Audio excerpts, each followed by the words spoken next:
টলিউডের cinema আর রাজনীতি দুই অঙ্গনেই এখন আলোচনার কেন্দ্রবিন্দু থালাপতি বিজয়। আর সেই আলোচনাকে আরো উস্কে দিয়েছেন বলিউড দক্ষিণী জনপ্রিয় অভিনেত্রী পূজা হেগড়ে। একটি ভাইরাল রিল ঘিরে উঠেছে নতুন প্রশ্ন, ভোটের আগে কি তবে ভবিষ্যৎবাণী করেছিলেন পূজা, নাকি নিছকই ছিল মজার মুহূর্ত? এই নিয়ে এখন সোশ্যাল মিডিয়ায় তুমুল আলোচনা।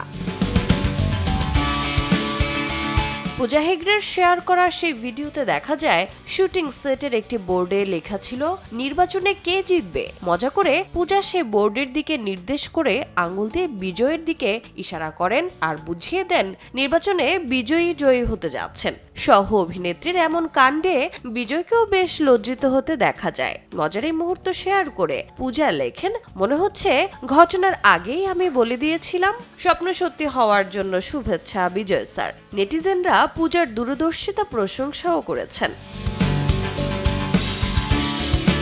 শুধু রিল নয়, একই দিনে বিজয়ের সঙ্গে একটি ছবিও পোস্ট করেন পূজা। সেখানে দুজনকে মিলিয়ে পোশাকে ক্যামেরার সামনে হাসি মুখে দেখা যায়। ক্যাপশনে তিনি লেখেন, অভিনন্দন বিজয় স্যার। পোস্ট দুটি মুহূর্তেই ছড়িয়ে পড়ে সামাজিক মাধ্যমে। জননায়ক সিনেমায়ও আবার চলে আসে আলোচনার কেন্দ্রে।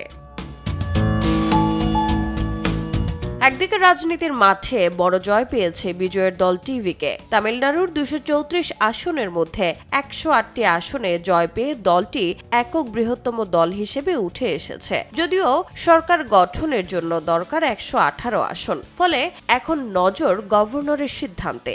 এই জয়ের পর রজনীকান্ত, কমল হাসান, রশ্মিকা মান্ডানা থেকে এআর রহমান অনেক তারকাই শুভেচ্ছা জানিয়েছেন বিজয়কে। রোজা চৌধুরী, সময় সংবাদ।